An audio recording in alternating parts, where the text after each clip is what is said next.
संभल हिंसा में एक और गिरफ्तारी। दंगाई को घर से घसीट लाई पुलिस। संभल में योगी बाबा का बड़ा फैसला।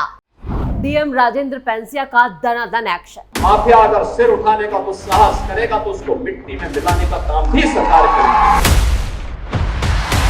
ये जो बड़ी बड़ी घोषणाएं कर रहे हैं, ये वही लोग हैं जिन माफियाओं के सामने आज कभी नाक रगड़ा करते हैं। अरे बुलडोजर चलाने के लिए हिम्मत चाहिए। नमस्कार, आप सभी का बहुत बहुत स्वागत है। आप देख रहे हैं स्पेशल स्टोरी। मैं हूं परवीन शेख। 24 नवंबर 2024 को संभल को दंगाइयों ने दंगे की आग में झोंक दिया था। इस दंगे में 4 लोगों की जान भी चली गई, दर्जनों पुलिस वाले जख्मी हो गए और इस दंगे की गूंज देश की संसद में भी गूंजी थी, जिसके बाद सीएम योगी का दंगाइयों पर ऐसा कहर टूटा था कि मुस्लिम मोहल्लों में घरों पर ताले लग गए थे। सैकड़ों घरों को बुलडोजर से ध्वस्त कर दिया गया था। बिलों में छिपे दंगाइयों को पुलिस घसीट घसीट कर लाई और फिर इन जिहादियों का बराबर इलाज किया गया। इसी कड़ी में यूपी पुलिस को एक और बड़ी कामयाबी हाथ लगी है। पुलिस ने एक और दंगाई को धर दबोचा है। पुलिस अब तक 90 आरोपियों को जेल के पीछे भेज चुकी है, लेकिन पुलिस का दंगाइयों के खिलाफ एक्शन जारी है। तो कैसे डीएम राजेंद्र पेंसिया के आदेश पर पुलिस का दनादन एक्शन जारी है, कैसे अखिलेश के चहेते सांसद जियाउर रहमान बर्क पर पुलिस ने कर दी है चढ़ाई, सब कुछ आपको बताएंगे अपनी इस स्पेशल स्टोरी में। दंगाई अब्दुल समद पर कसा शिकंजा। संभल में 24 नवंबर 2024 को शाही जामा मस्जिद सर्वे के दौरान हिंसा भड़क गई थी।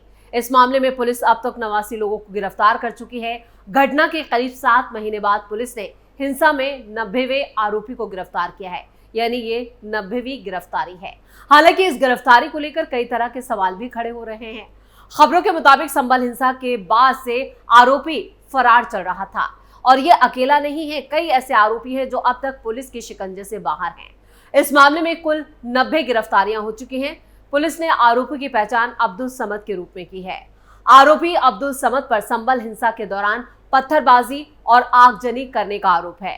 संभल सदर कोतवाली इलाके में हुई हिंसा के बाद से ही पुलिस लगातार आरोपियों की धरपकड़ में जुटी है और इसके लिए लगातार दबिश दी जा रही है। कई मुस्लिम मोहल्लों में छापेमारी की गई है और गिरफ्तारी के बाद पुलिस ने अब्दुल समद के खिलाफ भी कानूनी कार्रवाई पूरी की, उसे कोर्ट में पेश किया।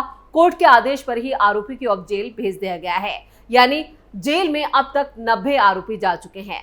संभल हिंसा के तार समाजवादी पार्टी के सांसद जियाउर रहमान बर्क से भी जुड़े हैं। उनके खिलाफ पूरी क्राइम फाइल तैयार की गई है, कभी भी उन्हें गिरफ्तार किया जा सकता है। मामला हाईकोर्ट में है। पुलिस ने जो सबूत सांसद बर्क के खिलाफ जमा किए हैं उसे यहाँ पर जोड़कर हिंसा की बड़ी साजिश के रूप में बताया जा रहा है कि बर्क ने एक बड़ी कॉन्स्पिरेंसी रची थी। आपको बता दें कि 24 नवंबर 2024 को कोर्ट के आदेश पर ही एक टीम ऐतिहासिक शाही जामा मस्जिद का सर्वे करने पहुंची थी। दूसरे दिन जब सर्वे टीम मस्जिद का सर्वे करने पहुंची तो वहां पर मौजूद लोगों ने अधिकारियों के साथ बहस करनी शुरू कर दी, जिसमें खुद समाजवादी पार्टी के सांसद जियाउर रहमान बर्क भी शामिल थे। इसी दौरान पुलिस ने भीड़ को हटाने के लिए हल्का बल प्रयोग भी किया, जिससे मौके पर मौजूद भीड़ जो थी वो भड़क गई और वहां पर पत्थरबाजी शुरू हो गई। पत्थरबाजी और गोलीबारी में 4 मुस्लिम नौजवानों की जान भी चली गई थी और कई लोग घायल हो गए थे, जबकि दर्जनों पुलिस वालों पर हमला किया गया, जबकि भीड़ ने कई गाड़ियों को आग के हवाले कर दिया। ये सर्वे 19 नवंबर 2024 को चंदोसी कोर्ट के सिविल जज आदित्य सिंह ने दिया था इसका आदेश, और इसी दिन यानी 24 नवंबर की दोपहर को ही ये याचिका दायर की गई और उसी दिन महज कुछ घंटों के भीतर कोर्ट ने एडवोकेट कमिश्नर नियुक्त कर दिया। इतना ही नहीं, कोर्ट ने एडवोकेट कमिश्नर की टीम को उसी दिन मस्जिद के शुरुआती सर्वे का आदेश दिया था, जिसे पूरा भी कर लिया गया।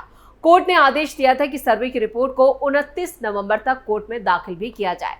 कोर्ट ने यह आदेश तब दिया जब याचिका में दावा किया गया था कि 1526 में मस्जिद के निर्माण के लिए एक मंदिर को तोड़ा गया था, यानी हरिहर मंदिर का जो दावा किया गया है वो 1526 से पहले वहां पर मंदिर था और उसको तोड़कर वहां पर मस्जिद बनाई गई थी।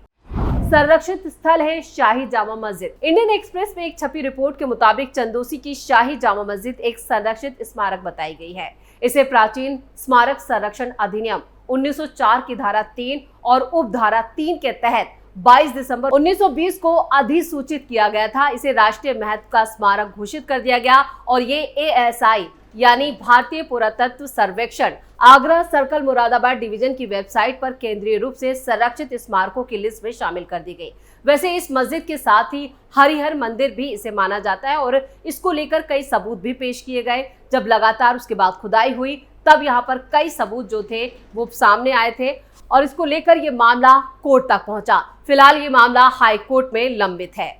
दंगाई के पोस्टर से सरे बाजार लगाए गए। संभल हिंसा में पुलिस की ये सारी कवायद इसलिए भी हो रही है ताकि जो अज्ञात आरोपी अभी भी पुलिस की गिरफ्त से बाहर हैं उन्हें गिरफ्तार किया जाए। पुलिस आम जनता से ही उसके हुलिये के आधार पर यह जानकारी ले रही है और उन तक पहुंचने की कोशिश की जा रही है।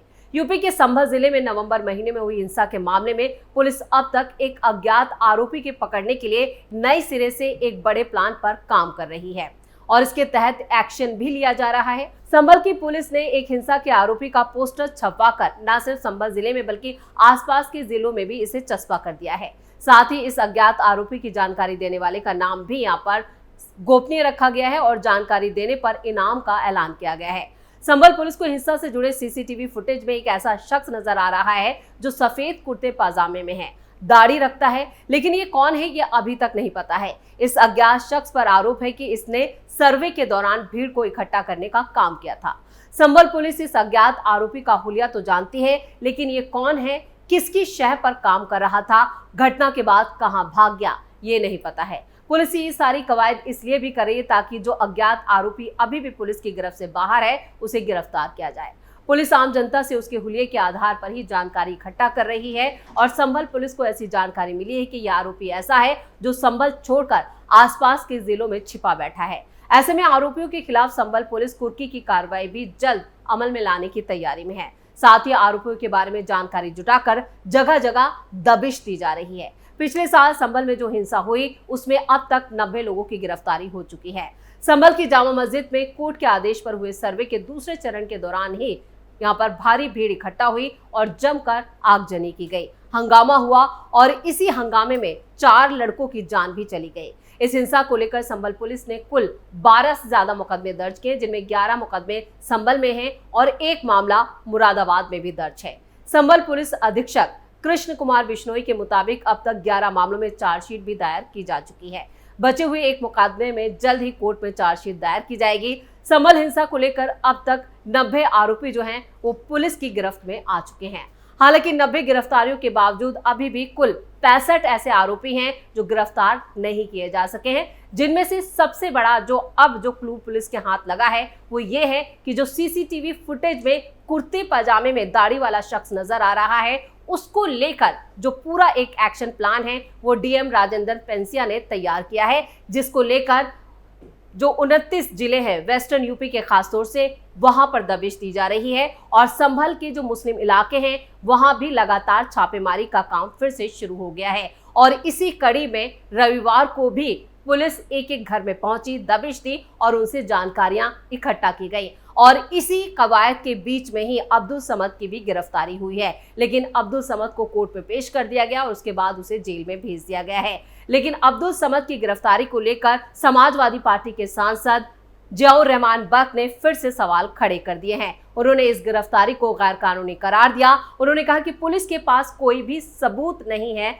समद के खिलाफ, जबकि पुलिस ने कहा है कि वो सीसीटीवी फुटेज में नजर आ रहा है और उसी के आधार पर उसकी गिरफ्तारी की गई है। और सीएम योगी के आदेश पर संभल को लेकर एक एक्शन प्लान भी तैयार किया गया है। इस एक्शन प्लान के तहत संभल में नए तरीके से एक पूरी जो साजिश रची गई थी उसकी कई ऐसी परतें हैं जो अब खुलने लगी हैं और जांच को आगे बढ़ाने के लिए पुलिस ने भी एक नया प्लान तैयार किया है। यानी जो 65 आरोपी अब तक पुलिस की गिरफ्त से बाहर हैं, अब उनकी गिरफ्तारी के लिए यहाँ पर एक खास स्पेशल टीम बनाई गई है जो दिल्ली तक यहाँ पर फिर से जो मुस्लिम इलाके हैं जिनमें सीलमपुर है, जाफराबाद है, वहां पर भी दबिश देगी और इन आरोपियों की जो छिपे होने की जानकारी सामने आ रही है वहां से फिर इस मामले की जांच शुरू हो सकती है और ये जो 65 आरोपी हैं इनकी गिरफ्तारी जल्द हो सकती है। इसी के साथ स्पेशल स्टोरी में इतना ही। वीडियो कैसा लगा कमेंट करके अपनी राय जरूर दें, वीडियो को लाइक करें, शेयर करें और कैपिटल टीवी को सब्सक्राइब जरूर करें।